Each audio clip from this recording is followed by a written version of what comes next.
આ વિધાનસભાના પ્રભારી શ્રી યોગેશભાઈ ઠાકોર વચ્ચે વચ્ચે લઈએ.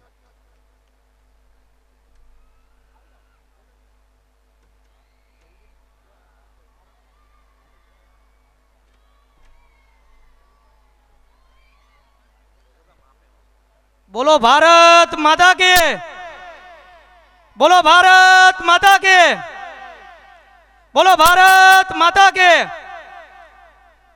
આજે સાણંદ બાવરા વિધાનસભાની અંદર ગુજરાત જોડો જનસભા અંતર્ગત આપણે મીટિંગનું આયોજન કર્યું છે. તો આપણા માટે ગર્વની વાત છે કે હંમેશા ખેડૂતોના પ્રશ્નો ઉઠાવતા એવા અમારા માનનીય પ્રદેશ અધ્યક્ષ ઈશુદાન ગઢવી સાહેબ, બિજરાજ સોલંકી સાહેબ, ગૌરીબેન, કરણભાઈ બધા જ ઉપસ્થિત છે. તો આપણે સાણંદ બાવરા વિધાનસભાના દરેક કાર્યકર્તાઓ એમનું હાર્દિક સ્વાગત કરીએ તાલીના ગરગરાટથી. અને બહુ લાંબી વાત નહીં કરું કારણ કે બહુ બધા પ્રવક્તાઓ છે, આપણે એમને સાંભળવાના છે.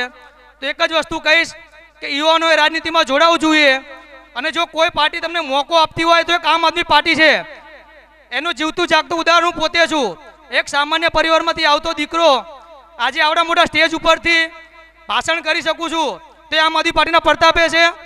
તો દરેક યુવાનોને વિનંતી કરીશ કે રાજનીતિમાં જોડાવવું જોઈએ અને બધા સાથે મળી આપણે આમ આદમી પાર્ટીમાં જોડાઈએ. જય હિન્દ, ભારત માતાની જય.